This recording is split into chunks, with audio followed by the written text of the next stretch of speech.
the newsagents. I've only been out of Parliament for a few months, right. So I'm currently thinking about what to do. What is certainly true is I'm not going to give up on this fight. Right. I think this is the fight of our lifetimes, is saving Western civilization, and that is what I'm focused on. Guess who that was? Oh, go on. Just give me another clue. The woman who was the Conservative Prime Minister right here in Birmingham just 2 years ago. Liz Truss, no longer an MP, the woman who crashed the economy, the woman who lost her seat at the general election, the woman who couldn't get an ex-Prime Minister's book into the bestsellers list, is nevertheless going to save Western civilization. We can sleep easy tonight. Welcome to the newsagents. It's John.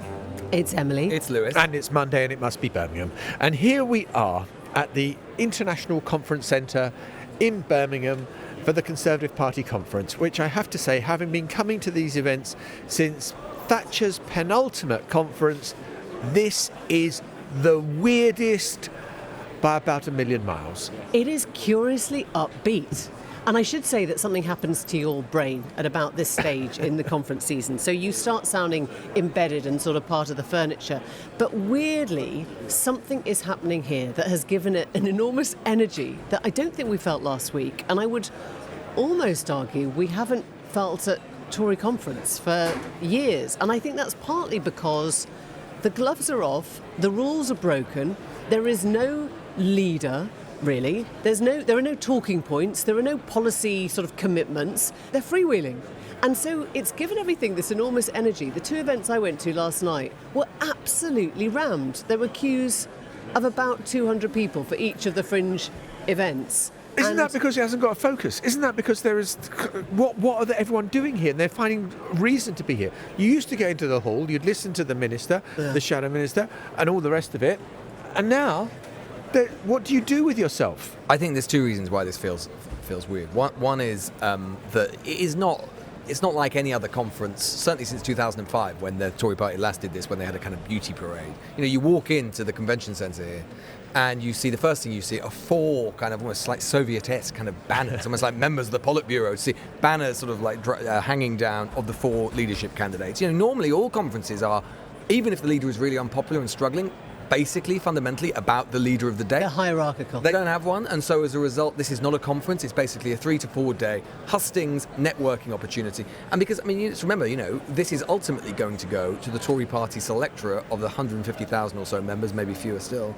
And actually, a fair few of them are here. It is literally a good opportunity for, I mean, if you look at the conference guide, it is literally every single day is in conversation with James Cleverly, in conversation with Kemi Badenoch, whatever. It is opportunity after opportunity after opportunity for them to sell their political wares, which is just odd and unusual. And I think because they're out of government, the levels of security are reduced, which means that actually we have more access to them than would normally be possible. So they're not squirreled away behind, you know, lots and lots of sort of beefy guards. They are crossing the floor, they're going up the escalators. We can stick a mic, you know, under their nose. Whether they want to stop and chat with us is another question. Some of them do, some of them don't. But it's not the same as having that sense of us and them. You know, when they are in government, you cannot really get near without somebody potentially clobbering you or shooting you. I'm so interested in that description that you give of it being upbeat, because it takes me back to when Labour lost elections, and there would be a conference and it would be upbeat because they loved opposition. They loved the whole idea of who was going to get elected to the shadow cabinet, who would be on the national executive slate, who was going to be supporting which composite motion, and it was all the kind of stuff of internal politics which actually they got off on, and power was so compromising, difficult, and it's so complicated ruling. It's interesting. I mean, I wonder whether the Conservatives are making it, if they are upbeat, and it's a kind of interesting assessment. I think, my God, they've gone mad, because they shouldn't be. They've gone down to the worst defeat since the Conservative Party was founded. But this is what is weird about these two conferences. And I think that the reason that the Labour Party felt weirdly downbeat last week, when they ought not to have done, and the Conservatives are feeling weirdly upbeat, when frankly they ought not to be. As much as anything, it's about the psychology of the two parties, actually. I mean, the Labour Party is a professional Eeyore through the ages, Yes. right? If the Labour Party won 100% of the seats at a general election, you could go to their next conference and their reaction would be, well, we'll lose some next time. They'll be pessimistic In about America, the future. they call them the bedwetters. Yeah, exactly. Whereas the Conservative parties, there was an element here. I was talking to some people last night, and I was sort of making this point about that. They were asking why was Labour so downbeat. It felt weird to us. And I was talking about that sort of psychological difference. And I said, you don't existentialise nearly as much. And they just said, what's the point? Which is precisely very often, half the time, why the Conservative Party wins as much as it does. But I think it's a mistake. It is a mistake because what they are not actually grappling with here is the true extent of their defeat. And what it is, I think you're right, John, the thing I'm most struck by, actually, is in so many ways, this is a party which so much more sounds more and more like the Labour left. So if you go to enough fringe events here like I've done over the last 24 hours, what you'll hear is people talking about the idea that we need to be more member-led, we need to have more tests about whether anyone is a true Conservative, just as you would have in, say, the Conference of Labour in 2015, where we were talking about whether you needed to have a true socialist or a true Labour person. They feel very much to me, very much like it reminds me of the Labour Conference of 2015, where they convinced themselves, Labour did at that time, that we just need to be a more authentic version of ourselves. If you go to the hustings here, most of the candidates will actually say, and other politicians as well, the problem with us at the general election was that we had governed in too left-wing a way. They've convinced themselves that the last 13 to 14 years was actually them not being true enough to themselves. It's a bit like basically when someone might, if someone breaks up with you, and you basically decide and you basically think, the reason they broke up with me is because I wasn't actually a true enough version of myself. And if I'm a true enough version of myself in the future, they'll come back. It is a weird psychological place. Rather than actually thinking the unthinkable, which would be, maybe we were the problem. Maybe our beliefs were the problem in the first place. To that point, we should tell our viewers, listeners, that we have a treat in store because we've just been at the hour-long Liz Truss in conversation chat. As you heard at the start, a little treat in store for you coming up because we've just spent an hour in the company of Liz Truss in conversation with The Telegraph. I've come out a believer.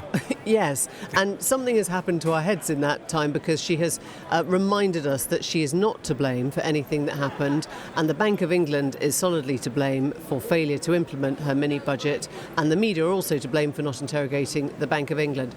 We'll come on to that. As self-reflective as normal then? Exactly, really analytical. Two things though. One, to your point about the membership, I was listening to William Hague last night telling our colleagues at the BBC Westminster Hour that it was all his fault that the membership made the final decision.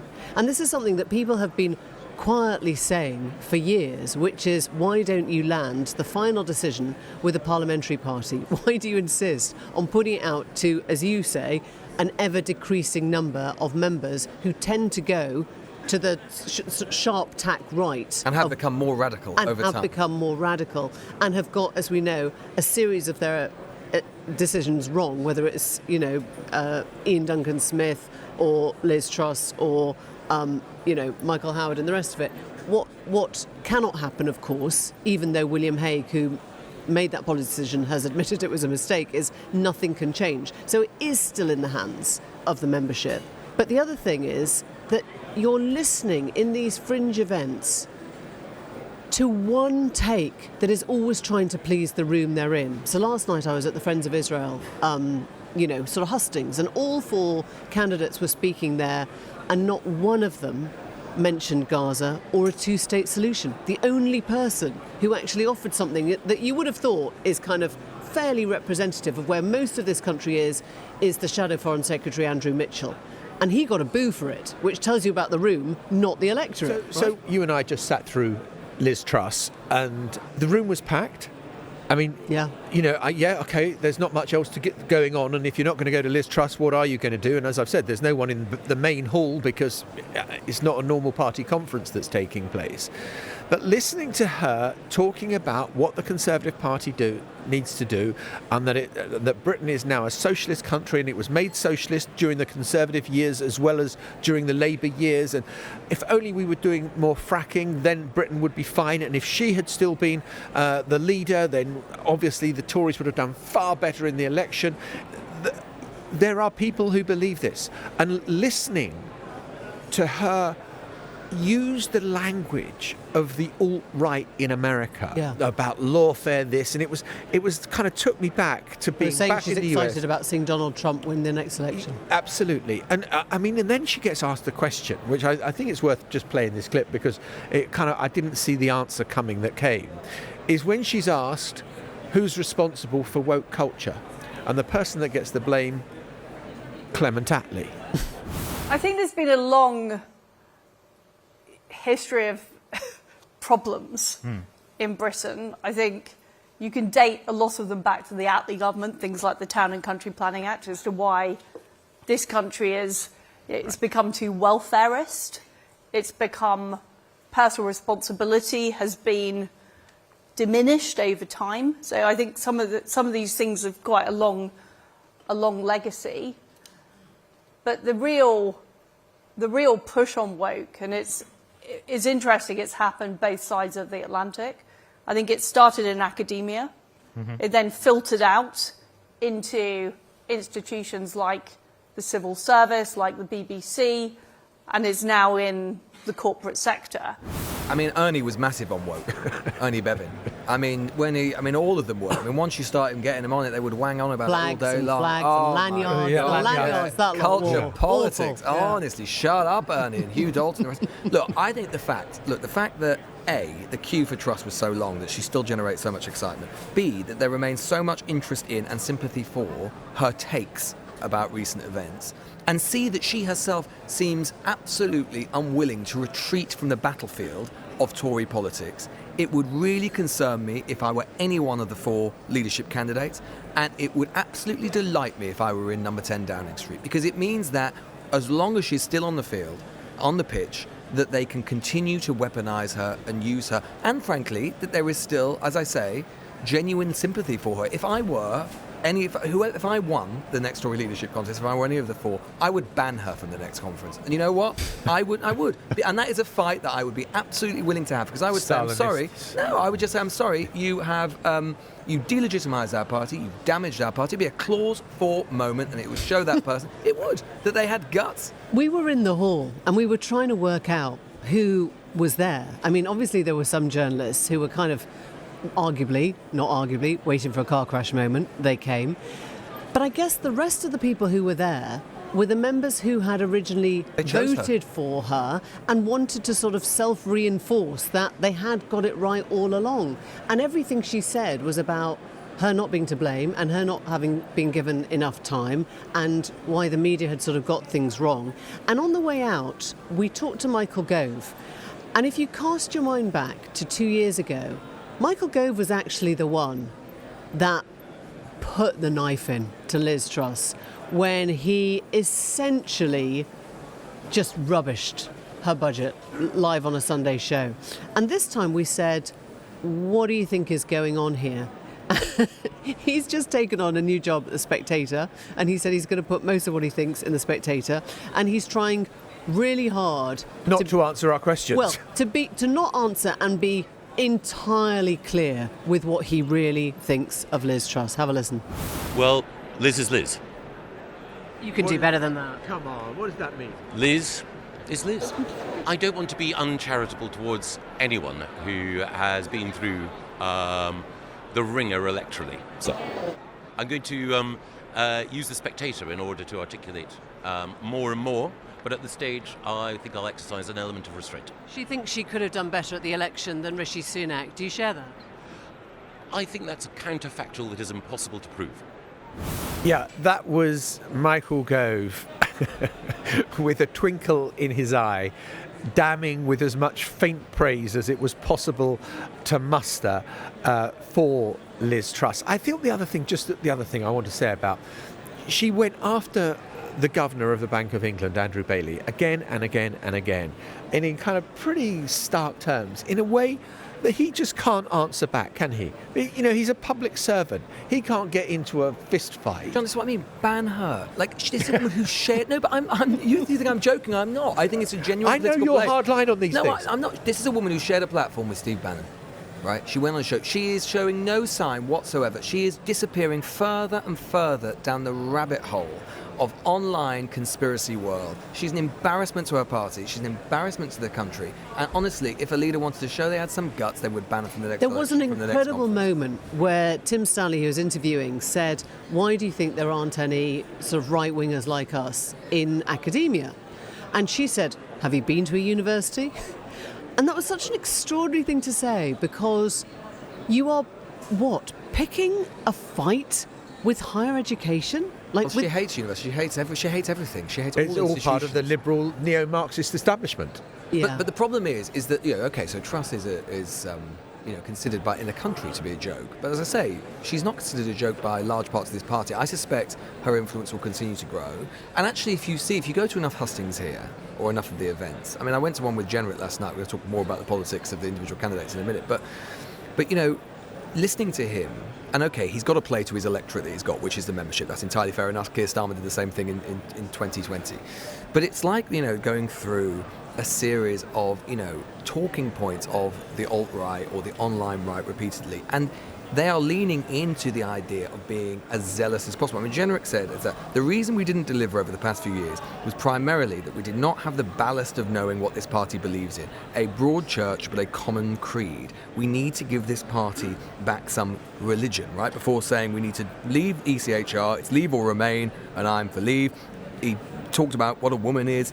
He said, I'd like to think Newark is where woke goes to die, echoing Ron DeSantis. Started talking about Florida and Newark, famously twinned. Yeah. And then started talking about two-tier policing, and on it goes. And this is the problem. The dynamics of this race, of the sort of online alt-right world, plus this tiny selectorate, means that they are pushing these candidates into ever more fringe directions. And they are as fringe. We never talk about this in the media. They are way more fringe, half this stuff, than Jeremy Corbyn was in 2015. But we never actually equivocate, or we never actually compare the two. But I think the MPs that you talk to know that. Yeah, the MPs do, and quite when a few you of them. talk to them, and a lot of them don't want to say this on camera, they kind of grimace. They go into this kind of like fractured, frozen face when you ask who they like, and it's because no one is that appealing.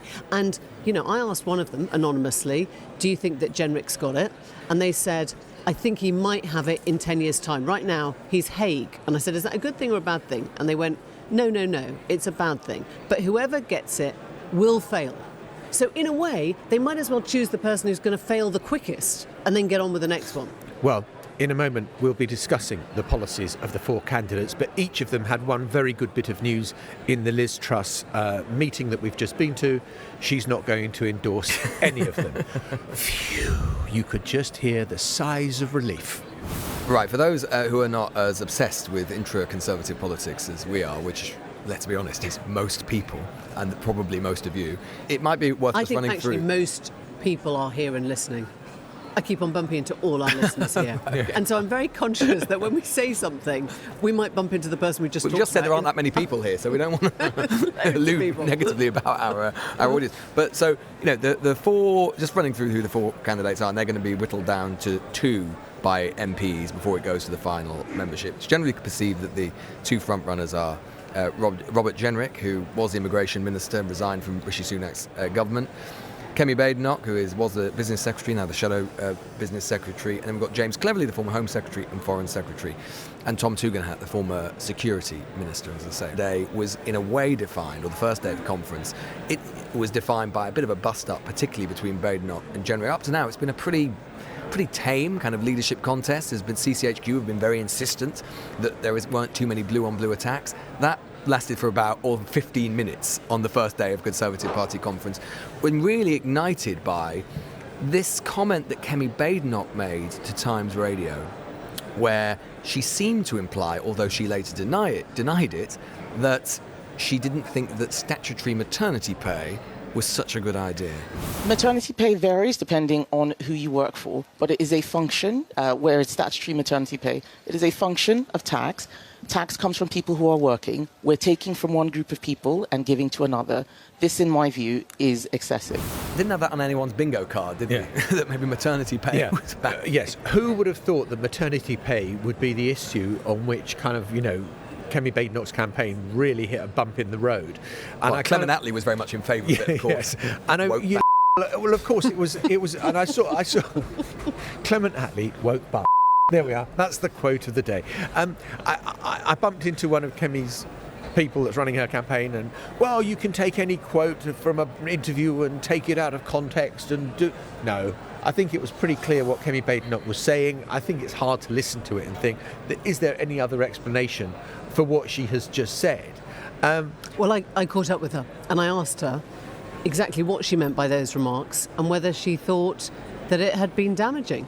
This is what she said.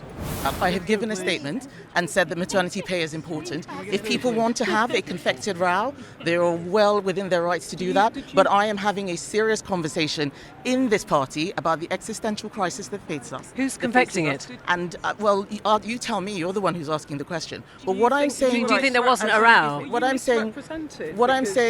saying right now is that we need to get serious. We need to be able to talk about things. We shouldn't be worried about having disagreements, but we also shouldn't make stuff up.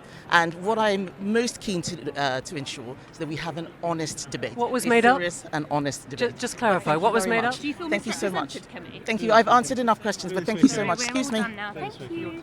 I do think this gets to the Kemi point, actually, which is that Kemi Badenoch prides herself on being this straight-talking woman. Shooting from the hip. And one of the senior Tories I was speaking to last night said, and he was, kind of concerned about this, he said, we know that Kemi Badenoch is Mrs. T.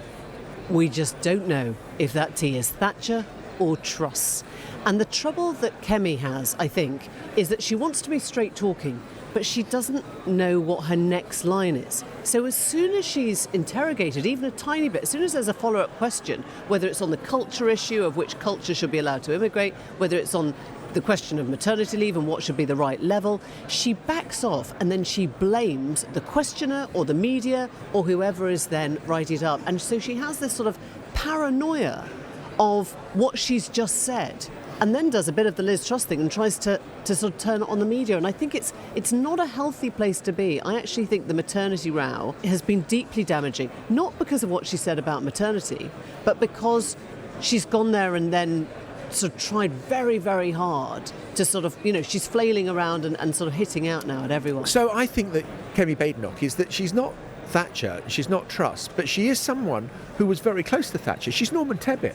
She is the one who starts the fight. She is the one who puts the stuff out there, like Norman Tebbit did over the cricket test and who do you cheer for when he was talking about immigrants in the country. Get on your bike and all of that stuff. He does the controversial outrider stuff where Thatcher sort of tucks in behind the argument. And that is why I kind of question whether she can be the leader of the Conservative Party. I would just say, parenting metaphor, you have to follow through. If you're going to make a statement, know that somebody's going to ask you what you mean and be prepared to build a policy on it. If you're going to say some cultures are not worth as much as other cultures, and then you start insinuating, oh, well, these cultures don't like Israel, or these cultures wish us harm, or these... What are those? What are those cultures? Spell it out and explain to us what your policy involves. She won't do that. And then she runs away and says, oh, why are you asking me naughty why are you questions? putting words in my mouth? Yeah. Why don't you just say Islam? Because that is what you mean by it. There's nothing else you've got in mind there. It seems to me. Well, I mean, what else could it be? No, she says she doesn't mean Muslim, she doesn't mean Islam.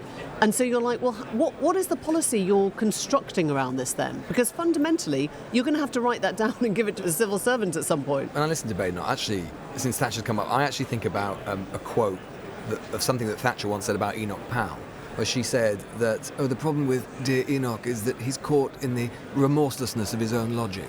And there's an element of where, because she, and I quite admire this actually, she's a politician who starts, like Powell did, with first principles. She is ideological. And so in that interview, what you can basically hear her is her thinking, the state is interfering too much. The state is getting too involved in making all of these decisions about private businesses. That is having all sorts of effects. And that is why we ended up in this mess as a party in the first place. With it. But explain it better. Yes. Explain it better.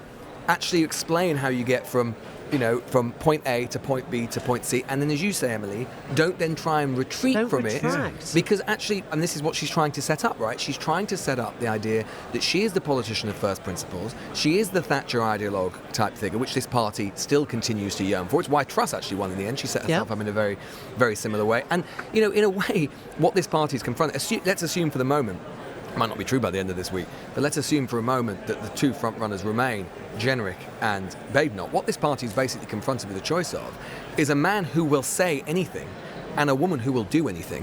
And that is basically the choice that they're having to try and sort of weigh up. And Badenoch, the problem with Badenoch that they're going to confront is, and her problem as a politician, is that she is potentially just too high risk, that she's just too combustible. They think, the MPs here think she rubs people up the wrong way. Yes. So she there can was start a fight in an empty room, can't she? I'm going to put money on this now. I don't think she's going to be in the final two. I agree with that. And I think that Cleverly is going to come through as the underdog. I think Cleverly is the underhorse. man to watch. Well, Yeah, Cleverly is okay, the man to watch. Well, at let's this just conference. okay, but let's just consider Jenrick in terms of his candidature, because he went on Sky News yesterday morning and was asked about a £75,000 donation from some kind of gym company that Sports. I don't know. They He supply didn't know gym it. equipment. I mean, we and sound like we was- don't know the company. Well- he didn't know it either, and well- it was then revealed to have no employees. Well, I think he did know and didn't want to say.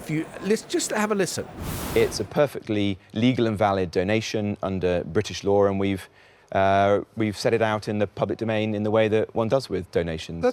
Sorry, when you say, as I understand it, somebody's wanged you 75 grand and you don't really know who they are. Well, we do know who they are. Who? Who are they? It's a company that Yeah, does sports fitness technology in the UK, and it's a perfectly valid and legal donation. We've registered it in the correct way, and I'm not aware that there's any challenge to that. Who owns the company and why are they giving you money?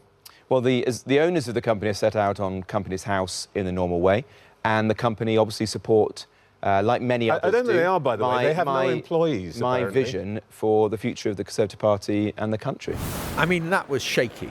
That was really shifty and shaky in not wanting to answer the question about where the money came from. Presumably he does know and feels that the answer would be embarrassing to give. I don't know. It just sounded particularly because they think that they're on the moral high ground this Exactly. week because of Starmer and clothes. Freebiegate last week, and they're calling that rank hypocrisy and then having to answer their own case. We caught up with Robert Jenrick just as he was sort of leaving one hustings, and he did this very American thing with me. He turned around very polite and said, Emily, I really want to sit down and talk to you. Not now, I'm on my way to an event, but I definitely want to sit down. So The Emily Maitlis strategy, I we believe.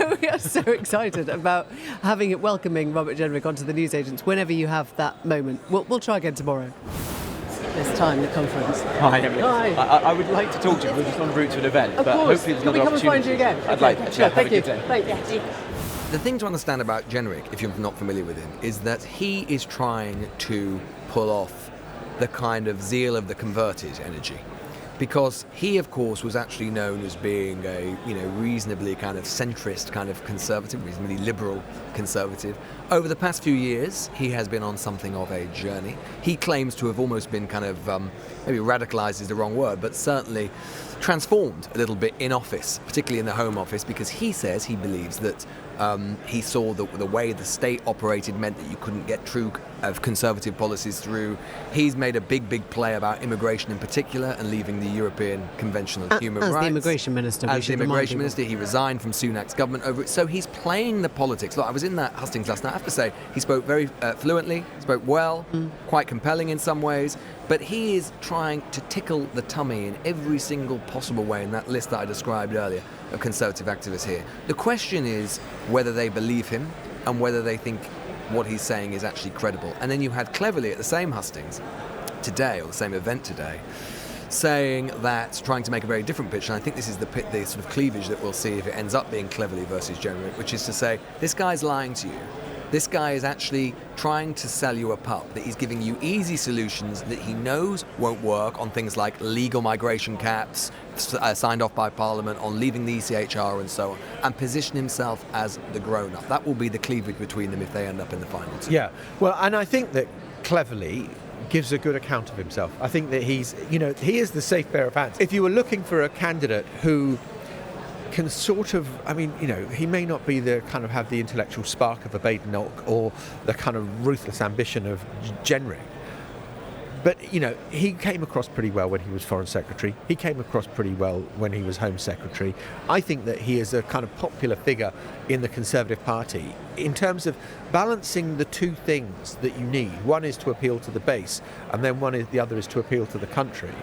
I would have thought that actually Cleverly is the best placed person to do that. He almost looks like the Keir Starmer back in 2019. That is the comparison that I keep thinking about with Cleverly, right? Cleverly is Starmer, right, in the sense that he would be, if this party was scared about its future and basically looking for the off-the-shelf, relatively inoffensive candidate, hoping that Labour screws it up, which frankly after the last 3 months or so seems like a more credible idea, then in terms of the electorate as a whole, Cleverly is the least offensive option, who you could at the very least imagine winning back lots of seats, and if things go really badly for Labour, actually winning. The question is whether the Conservative Party is in the same psychological space that Labour was in 2020, i.e. scared, or in the sort of psychological space it was in 2015, which is we want a more authentic, truer version of ourselves and our conservatism. In which case, you go for someone more exciting, like Badenoch or potentially Jenrick. Look, I caught up with Cleverly, and I asked him actually if he thought that... Did he say, it's lovely to see you, Emily, I'd love to sit down with you, but I'm